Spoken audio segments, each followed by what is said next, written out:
Olá, boa noite, minhas amigas, boa noite, meus amigos da Seara Espírita, Jesus Gonçalves. Tudo bem? Tudo tranquilo? Como é que vocês estão? Sempre uma satisfação voltar a essa casa, mesmo que à distância.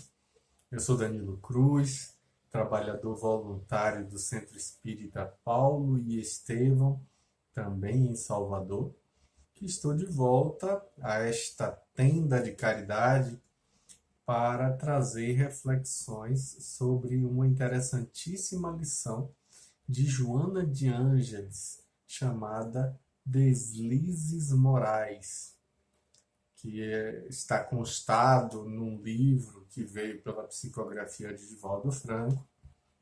O livro se chama Iluminação Interior. Como é importante acontecer em toda e qualquer atividade espírita, nós sempre iniciamos com uma oração. Vamos à nossa oração? Vamos elevar os nossos pensamentos e sentimentos ao alto, buscando a figura excelsa do Mestre Jesus em nossas vidas. Amado Mestre Jesus, auxilia-nos nessa jornada de vencer as trevas da nossa ignorância. Que a sua amorosidade possa ser por nós percebida, visto ser ela incessante em nossas existências. Que as tuas bênçãos possam servir de norte para a nossa caminhada rumo a ti. E que nós, por nossa parte, possamos merecer o teu amor incessante. Sê conosco agora e sempre, Mestre, que assim seja. Maravilha! Vamos lá no Livro dos Espíritos falar um pouquinho para poder introduzir a nossa palestra. Na questão de número 167 está escrito lá: qual é o fim objetivado com a reencarnação? E os Espíritos respondem: expiação, melhoramento progressivo da humanidade.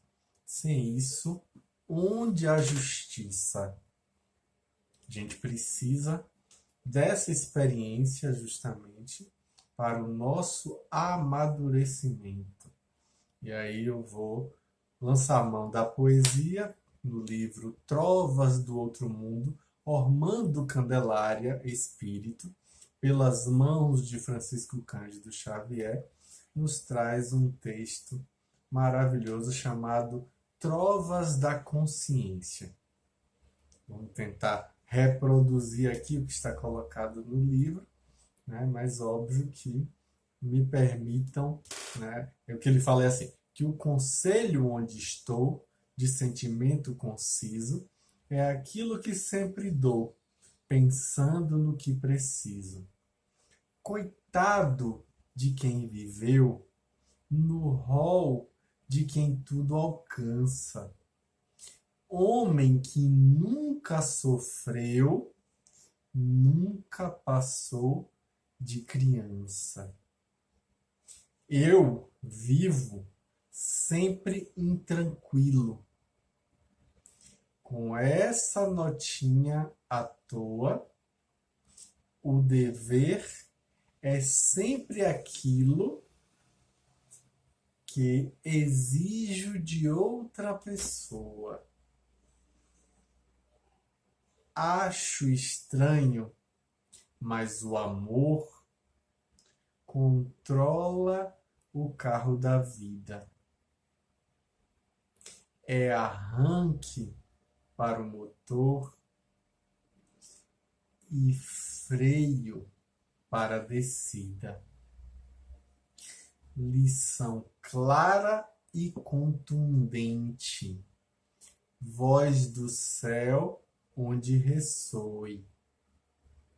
Deus permite o erro na gente para que a gente perdoe.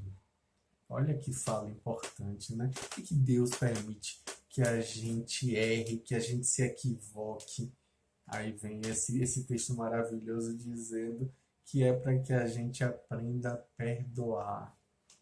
Porque a gente sabe que se o outro erra, a gente está aprendendo com isso. Mas o que é que Joana fala lá no livro que eu citei, na Iluminação Interior, de Divaldo Pereira Franco? O que é que ela traz sobre os deslizes morais? Vamos, então, conversar um pouquinho sobre esse texto. Ela começa, na verdade, é um texto todo em que ela nos conclama, ela nos convida, ela fala como se estivesse falando com você. Ela diz assim, ó, candidato que és a uma existência saudável, após tomares conhecimento da vida espiritual estuante e bela, não te permitas a prática dos deslizes morais considerados de pequena monta. Ou seja, mesmo os pequenos, a gente não pode se permitir estar deslizando desse jeito. Ela vai dizer o quê? Que o erro é sempre um compromisso negativo e, obviamente, toda lesão moral, particularmente a que é produzida no organismo social, constitui um grave comprometimento de cujos efeitos não se pode evadir o responsável. Joana aí nos chama para a nossa responsabilização, percebendo que a gente sempre vai ter que arcar com as responsabilidades daquilo que escolhe. Ela vai dizer, inclusive, que todo e qualquer deslize moral é uma agressão à ordem, é uma agressão à saúde, é uma agressão ao equilíbrio que devem estar ali vigentes em todo lugar. E aí ela vai dizer que é muito comum a gente censurar o crime hediondo que estarrece, quando na verdade se praticam defecções ditas menores, mas que adquirem cidadania em face de sua repetição e generalização. Ou seja, a gente naturaliza, mas todo mundo faz o tempo todo, é coisa pequena, não é nada demais não, é só uma roubadinha. Aí nessa, ela vai dizer o quê? Que aqui a gente se permite uma mentirinha, que a gente chama muitas vezes mentira branca, uma fala bem machista, bem racista, né? De branca, por que branca? Ela vai dizer que é um jeito de escamotear a verdade, né? E aí com isso, óbvio que é preciso que a gente se lembre que mentir é sempre um hábito doentio, é sempre um hábito que aprisiona as pessoas nas suas malhas traiçoeiras. E aí Joana vai dizer que, além da questão da mentira, que daqui a pouco a gente vai voltar a falar dela, a censura com ironia, que oculta a perversidade que se expande por conta da maledicência, da leviandade. Isso também é um comportamento que precisa ser considerado, precisa ser revisto. Ela vai dizer que o comportamento mórbido de comentar tudo e comentar negativamente, né, tem sido responsável pela destruição de grandiosos empreendimentos do gênero humano. Olha aí, esse mau hábito de comentar negativamente tudo, falar mal de tudo, pois é. E ela vai dizer também que a atitude desonesta que se faz justificada, como por exemplo, quando se percebe um funcionário que se equivocou no troco e a gente mantém o silêncio, recebe o troco a mais e cala, aceita o valor indevido, o valor que é bom lembrar, o outro vai ter que devolver. E obviamente que vai ter que devolver retirando do seu salário, que muito provavelmente não é suficiente. E isso é responsabilidade nossa. A gente arca com esse tipo de responsabilidade. A Joana diz que essa conduta infeliz é sempre tida como sagacidade, astúcia, esperteza, mas obviamente é o contrário.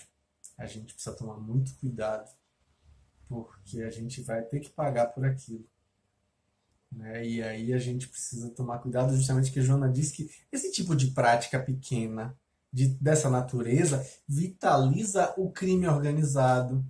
É o tipo de prática que vai corromper os caracteres mais frágeis, de pessoas mais frágeis, vai estabelecer um desrespeito sistemático às leis, e tudo isso com consequências.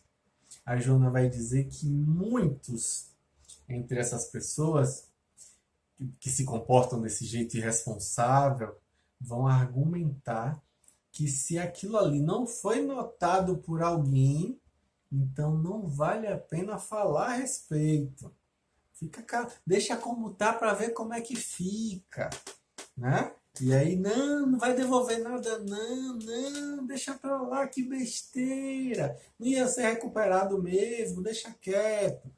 Só que a gente não está lidando com apenas leis humanas, a gente está falando com leis divinas, está lidando com leis divinas.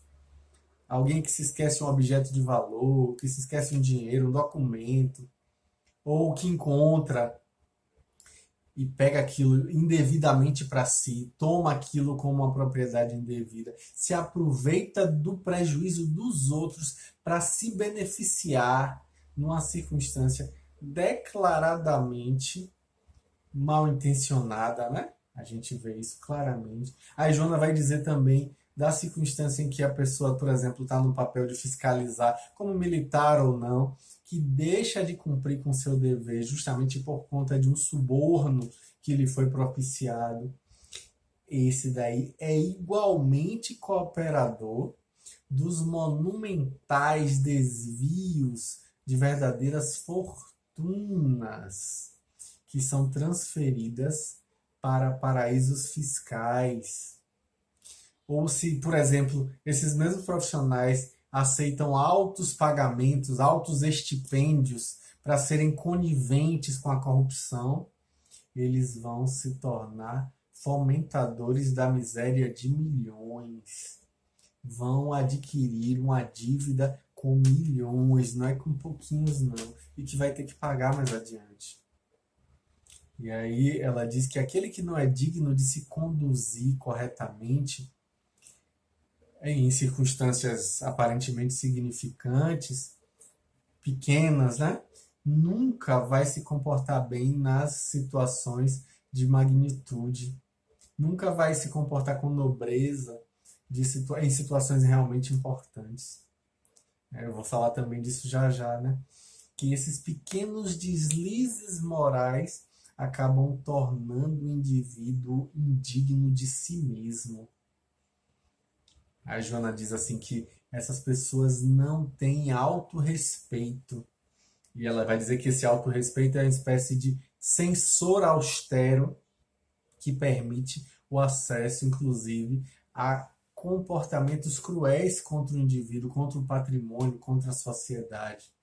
Em outros textos, Joana chega a dizer que aí está a fonte da loucura que vai eclodir em uma existência a posteriori. Olha que importante, né? E ela diz que quem se permite a conivência de qualquer tipo com o erro aprende a viver com a deslealdade em suas atitudes. Mas aí ela, óbvio, que também nos clareia os horizontes, dizendo que há um expressivo número de cidadãos, e aí ela diz que é cidadãos de ambos os sexos, que se comportam com dignidade, né, com a dignidade devida, da circunstância devida, né, e isso precisa ser levado em conta também, para a gente não ficar com essa visão equivocada de que só tem gente corrupta no mundo. Não, ela diz que não. Ela diz que não raro pessoas humildes, pessoas portadoras de carência econômica, pessoas pobres, né? Que encontram objetos, encontram valores perdidos e que de imediato procuram entregá-los aos seus legítimos proprietários. Ou, no caso em que elas não consigam, elas vão entregar às entidades encarregadas de devolver esses valores a essas pessoas. E aí, por sua vez, aqueles que os recuperam, e a Joana também vai em cima de uma coisa importante aí, né? Não poucas vezes se fazem mesquinhos e ingratos, não retribuindo devidamente o gesto de grandeza moral de quem os beneficiou. E aí Joana diz que nesse momento em que você for ingrato, você está agindo nesse momento não, assim, é bom lembrar, né? Assim, a gente não deve fazer as coisas esperando qualquer tipo de recompensa, óbvio que não, né? Não dá para a gente ficar querendo fazer as coisas, querendo receber algo em troca. Mas é aí que Joana vai dizer é que em determinadas atitudes de arrogância ou de indiferença acabam conspirando contra a nobreza moral, acabam estimulando atitudes más, corrupções. Aí a pessoa acaba se sentindo desestimulada a fazer o bem da próxima vez, por conta da sua indiferença ou da sua ingratidão. E ela diz assim: se você busca alcançar a paz, seja comedido nas suas ambições, de modo que você não se permita defecções morais de qualquer tipo. Mantenha-se na trilha da retidão, não aceitando as conveniências do mercado dos engodos humanos que degradam as conquistas da inteligência, justamente em face dos atrasos das realizações íntimas de natureza moral. Olha aí que fala. Joana nos convida justamente à reflexão do fato de que as circunstâncias das pequenas fraudes que a gente acaba vivenciando, elas nascem sob o comando do egoísmo. Ela chega a dizer o comando atroz do egoísmo, que elege tudo para si em detrimento do mínimo para os outros. E aí ela vai dizer justamente que a conversão espiritual verdadeira não vai acontecer apenas no plano da fala, da retórica, das mudanças de denominações religiosas. Não, não. Essas mudanças sinceras, verdadeiras, acontecem no cerne do ser. E aí é bom lembrar, esse ser em questão se esforça para se tornar melhor, se esforça para conduzir-se conforme as diretrizes da sua fé abraçada. E é assim que a gente realmente consegue vivenciar de maneira saudável a convicção religiosa. E ela diz assim que a convicção religiosa saudável se desvela nos pequenos atos, nos comportamentos nobres, sempre distantes dos aplausos, distante das homenagens terrestres. E é óbvio que isso é muito do agrado de pessoas que estão ali só realmente focadas no aqui e agora, né? E é preciso que a gente tome cuidado com isso.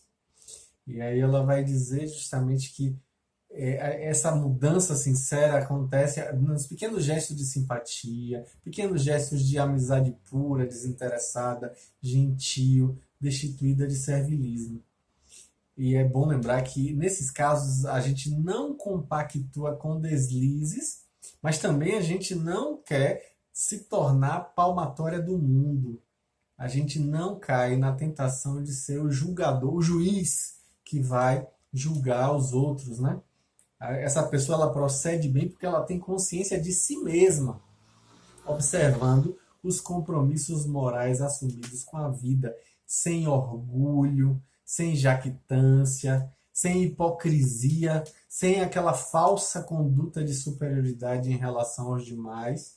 E é bom lembrar que muitas vezes são aqueles que permanecem no equívoco. E a pessoa vai tentar, na verdade, mobilizar qualquer tipo de transformação através do exemplo. E a Joana diz que é importante lembrar que essa pessoa caminha pela senda comum, ela é semelhante aos outros, mas ela se mantém vinculada às fontes da vida, não sendo como aqueles que se comprazem nos subterrâneos da inferioridade espiritual. Ela vai dizer justamente que é preciso que a gente tome muito cuidado para não se permitir subornar ou ser subornado através dos valores materiais, dos bens morais, nem sociais, nem afetivos. Ela vai dizer de maneira muito clara: não subornes a ninguém. Seja autêntico, estimando cada pessoa que se te acerque. Como seja e não conforme o desejarias. E aí ela vai no ponto, né? Ela começa a falar sobre Jesus. ela vai dizer que Jesus conviveu com os diferentes membros da sociedade de sua época, se mantendo o mesmo. Ele jamais negociou com os poderosos da época, né? Ele nunca se permitiu esse tipo de coisa e tampouco negaciou seus compromissos iluminativos a preço algum. Ele nunca se permitiu esse tipo de coisa. Jesus, no entanto, ele participa ali das ocorrências do dia a dia, ele convivia no cotidiano com os miseráveis do corpo, com os miseráveis da alma, mas sempre buscando erguê-los. Olha aí que importante, né? Jesus dispensou a mesma atenção a todos. E justamente por isso, a conduta dele, exemplar, permanece irretocável. E aí Joana vai, de maneira maravilhosa, dizer que se você pretende esculpir Jesus no seu íntimo, toma cuidado com as armadilhas do erro, com as armadilhas das mentiras, com as defecções morais, porque é preciso que a gente avance, e aí, querendo ou não, para o país da consciência de si mesmo, e assim a gente vai perceber que é com elas, com a consciência da gente mesmo, é que a gente vai viver. Olha aí, Joana sempre cirúrgica, de maneira muito brilhante. E, aliás, esse texto de Joana me lembra muito uma fala que a gente retira dos evangelhos, né? Que é Lucas, lá no capítulo 12, versículo 26. Ele diz assim, ó, se, pois, não podeis fazer nem as coisas mínimas, porque estáis ansiosos pelas outras. É o próprio Lucas também, mais adiante, no capítulo 16, versículo 10, que vai dizer que quem é fiel no pouco, também é fiel no muito. E quem é desonesto no pouco, também é desonesto no muito. Olha aí, hein? Isso aí é próximo ao que a gente vai encontrar no Evangelho de Mateus, no capítulo 25, versículo 23. Ele vai dizer o quê? O Senhor respondeu, muito bem, servo bom e fiel. Você foi fiel no pouco, eu o porei sobre o muito. Venha e participe da alegria do seu Senhor. Interessante, né? A gente perceber que às vezes a gente precisa alargar os horizontes para enxergar com um olhar mais amplo. Há pouquinho tempo eu vi Mário Sérgio Cortella em seus excelentes textos sobre a importância de errar em nossas vidas. Ele vai dizer que o erro faz parte da existência. Mas aí o que diferencia a gente é o esforço para ir adiante, né? Ele diz assim, ó, que o erro não é para ser punido, é para ser corrigido. O que deve ser punido é a negligência, é a desatenção, é o descuido. O erro faz parte do processo de acerto, da tentativa, da inovação, da procura, e justamente da procura de quê? De construir algo melhor. E aí, o professor Mário Sérgio Cortella vai dizer que ninguém é imune ao erro. Ninguém. Aquela clássica frase que diz que errar é humano não é uma justificativa, é uma explicação. Ela significa, entre outras coisas, é claro, que nós somos, sim, passíveis de errar. Mas aí é importante que a gente também insista, né? Que o erro não é para ser punido, é para ser corrigido. Corrige-se o erro de modo que quem errou faça direito da próxima vez. Olha que interessante, né? Olha que interessante. A gente percebe que não haveria absolutamente nenhuma inovação na vida humana se o erro não tivesse o seu lugar. Aí se diria, por exemplo, nós aprendemos com os erros? Não, aprendemos com a correção dos erros. Se aprendêssemos com os erros, o melhor método pedagógico seria errar bastante. E há erros que são fatais. É importante que a gente lembre disso, né? Que são terminais. Então a gente precisa aprender corrigindo os erros. É preciso lembrar que na escola, com frequência, colocavam lá no acerto um C pequenininho azul, né? E a gente vê, né, lá o professor botar o Czinho pequenininho. E quando tem um erro, aí coloca aquele E vermelho grande, ou então um C cortado, né? Como se estivesse dizendo que não está totalmente correta a resposta. E geralmente é grande, valorizando algo que deve ser corrigido e não punido. Só que aí é que tá, a gente precisa também valorizar o acerto.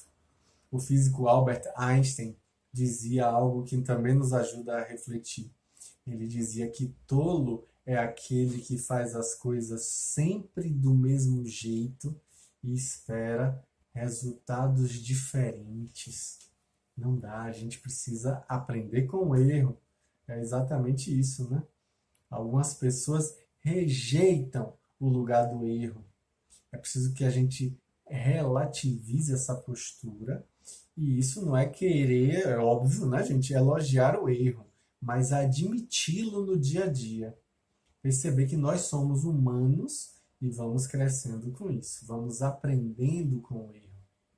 Aderbal Melo, no livro Trovadores do Além, de Chico Xavier e Valdo Vieira, e diversos espíritos, vai dizer o quê? Ele diz assim: és tu mesmo quem governas teus sucessos e fracassos. Depende das tuas pernas a extensão dos próprios passos. Olha que importante. A gente precisa tomar consciência de que nós aprendemos com os erros. Nós amadurecemos através dos nossos erros. A gente precisa ter atenção a isso. Perceber que diante do erro a gente precisa reparar. Se você percebe que volta e meia você ainda comete pequenos deslizes morais, comete pequenos erros do seu dia a dia, comece a se permitir a mudança. Certa feita perguntaram para o professor Richard Simonetti o que é que ele julgaria como sendo mais importante para acabar com a corrupção. Ele falou assim, que se as pessoas começassem a pararem de falar mentiras, seria possível ter uma grande mudança social. Aí perguntaram, mas como assim pararem de falar mentira? Ele disse, porque a mentira é a base das grandes questões, né? Para, por exemplo, um marido trair a esposa, ele precisa mentir. Se ele disser para si que ele não vai mentir, que ele não quer mais mentir, aí já vai ser um freio que vai impedir ele de permitir que esse tipo de coisa se instale na sua vida. Se, por exemplo, uma situação é vivida que você vai tomar vantagem de alguém, de alguma situação ingênua, você vai precisar fazer o quê para poder enganar essa pessoa? Vai mentir. Então, quando você diz assim, não quero mentir, você já está fazendo um bom trabalho, né? Não mentir. Olha que importante, né? Se a gente começar aos poucos caminhando com isso. E a Joana fala disso no texto, né? Das mentiras, as pequenas mentiras. E aí é bom lembrar que essas pequenas vão se juntando, se assomando, e aí viram coisas gigantescas, porque acaba que uma mentira sustenta a outra, e aí a gente vê que a gente se encalacra em dívidas as mais variadas, porque nos permitimos esses pequenos deslizes. Então que a gente vá gradativamente reconstruindo o nosso olhar diante da existência, desfazendo essas pequenas mentiras do nosso dia a dia, desfazendo esses pequenos deslizes, isso já vai fazer uma grande diferença. Importante, né? para a gente melhorar nossa convivência, melhorar inclusive a convivência que nós temos conosco. Pois é, a relação intrapessoal, através do cultivo da verdade, do cultivo do bem e evitando os pequenos erros. De maneira bem prática, comece assim, comece a diminuir a quantidade de mentiras da sua vida. Óbvio que aqui e acolá você comete erros e você precisa aprender com os erros, reparando eles. Você precisa aprender com os erros, desfazendo eles. E isso aí faz parte do processo de evolução. Aí a gente vai encontrar, inclusive, lá no Código Penal da Vida Futura, né, que Kardec coloca no livro Céu e Inferno, que não basta você se arrepender, é preciso você reparar o erro. Então, que você se permita aprender dessa forma. Vamos fazer nosso encerramento. Vamos, então, agora buscar novamente aquela postura de oração, elevando os nossos pensamentos e sentimentos ao alto, buscando a figura do nosso Mestre Jesus.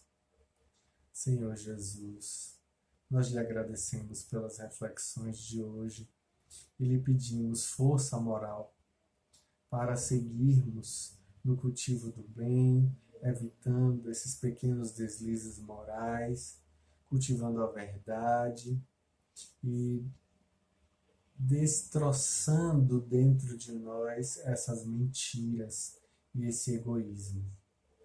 Que as tuas bênçãos acolham em nossos corações o sincero propósito que nós ora abraçamos de nos tornarmos dignos do título de teus discípulos na terra. Que o teu amor possa se espalhar por nossas mãos. Que assim seja. Maravilha, pessoal. Um grande abraço e até a próxima. Com fé em Deus. Com fé em Deus em breve e, se possível, presencialmente, né? Até lá. Tchau, tchau.